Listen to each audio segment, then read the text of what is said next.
Welcome. I'm Felicity Ezewuike. We have two conversations, as always, here on one slot. The first half will be talking about South Africa's presidency, yes, but not in the light in which you might be thinking. South Africa will be playing an important international role as president of the G20 in 2025. Members of this G20 are 19 countries, as well as the African Union and the European Union. They represent 85% of global GDP, 75% of international trade, and two-thirds of the world's population.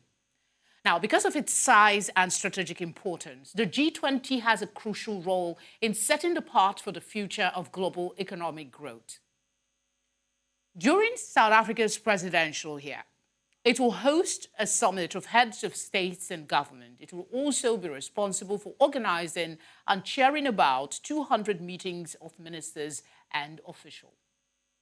This presidency presents an opportunity for South Africa to promote reforms in global economic governance. We will be exploring in the next half hour not just the opportunities, but the constraints therein for South Africa. My guest is Phelisa Nkomo, economist, joining us from Johannesburg, South Africa. Thank you very much for giving us your time.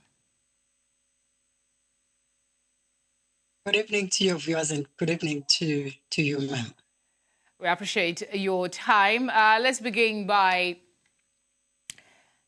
understanding what does South Africa's presidency of the G20 mean for the country and the continent, and just adds to that key opportunities it represents. Well, I think the presidency of South Africa at the G20 is quite crucial. And South Africa needs to really craft a very clear agenda in partnership with the African Union in how it uses this presidency to make it sure that there's a qualitative impact in relation to its leadership. So South Africa can't craft it, by the way.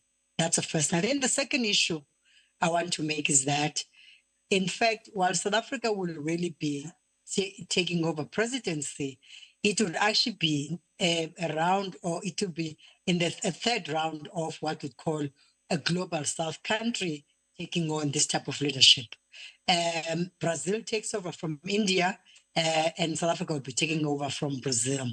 So, and what that means is that it means that South Africa, even though it has to craft a new agenda, what it seeks to achieve for Africa, but it will also have to build on the declaration and the commitments of India and Brazil.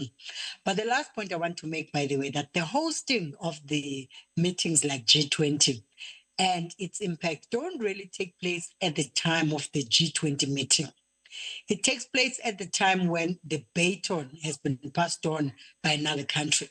So meaning that South Africa would really have to start looking at what are the key things that needs to be done. I think the first critical issue is to ensure that it accelerates strong and sustainable balanced inclusive growth for the African continent. And AU needs to really come on board with that and say exactly what it means for Africa. And what it means for Africa is what type of industrial development that Africa needs to pursue that does not threaten or expose Africans to climate change issues.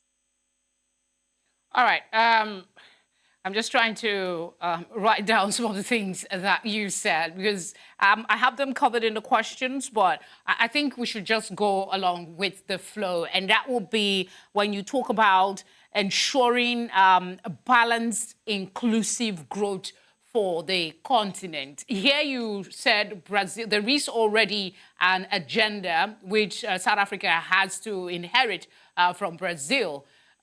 How can they then have what leeway is there, if I may use that, for them to drive reforms and that's inclusive growth for the continent that you talk about in terms of our role in the global economic space? one of the key things we're actually going to have to avoid as South Africa, but as well as Africa, is to also be caught into some of these global concepts and make it sure that the global concepts, in fact, have a much more better meaning. Inclusive growth amongst the key things must be, how do we deal with issues around poverty, unemployment, and inequality? We have a global framework into which of all many countries have signed up into in a form of sustainable development growth, right? So that inclusive growth then must be about scaling up finances and financing of SDGs. Because then in that way, you know that through SDGs, you are dealing with financing of education, you are dealing with financing of healthcare, public healthcare, you are dealing with financing of infrastructure, which is both supply side and the demand side of the economy. We are dealing with issues around gender gap, for instance. We are dealing with issues around restructuring of the economy. Now, what we've seen during COVID is that we have countries and regions like Africa have to reorganize what we call their supply chains to make it sure to reduce reliance on global supply chains, but in fact make it sure that they build what we call both domestic supply chains across economic sectors and regional supply chains. But that type of domestic and regional capacity, industrial capacity, is not going to come. It's going to come at the cost in as far as your trading partners are concerned. So meaning that if historically the biggest trading partner of Africa used to be Europe, it would mean that if now that we are building the domestic capacity and regional capacity of several African countries across centers, it would mean that that's likely to reduce trade.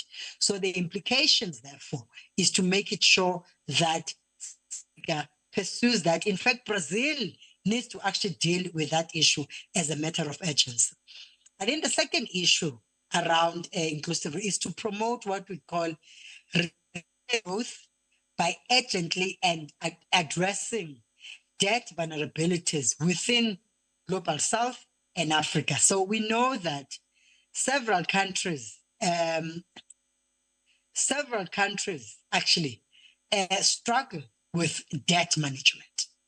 So the implications of that, it would mean that countries must then need to be needs assistance in as far as debt restructuring, but also debt cancellation as well. Okay. I was just trying to get, because this conversation was triggered by a piece on the Conversation and online educational platform. But while I try to find that, I want you've highlighted quite a number of areas that South Africa and the G20 needs to look at. But what do you think will be the single most critical factor for South Africa to focus on during her G20 presidency? I think the first one is climate change and the use and the financing of climate change development finance mechanisms. And then the second one is infrastructure, right? Investment in infrastructure, particularly digital public infrastructure. I think the third one is to really deal with issues around gender equality and as well as financial stability, monetary policy related issues. So if South Africa can really look around those issues and really pursue the agenda. I mean, in fact, I think the fifth issue, by the way, that I should mention is the issue around ODA, overseas development support, which has been doing.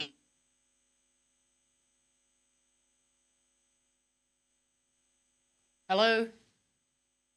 I think the network has interrupted. Phelisa, if you can hear me, can you acknowledge?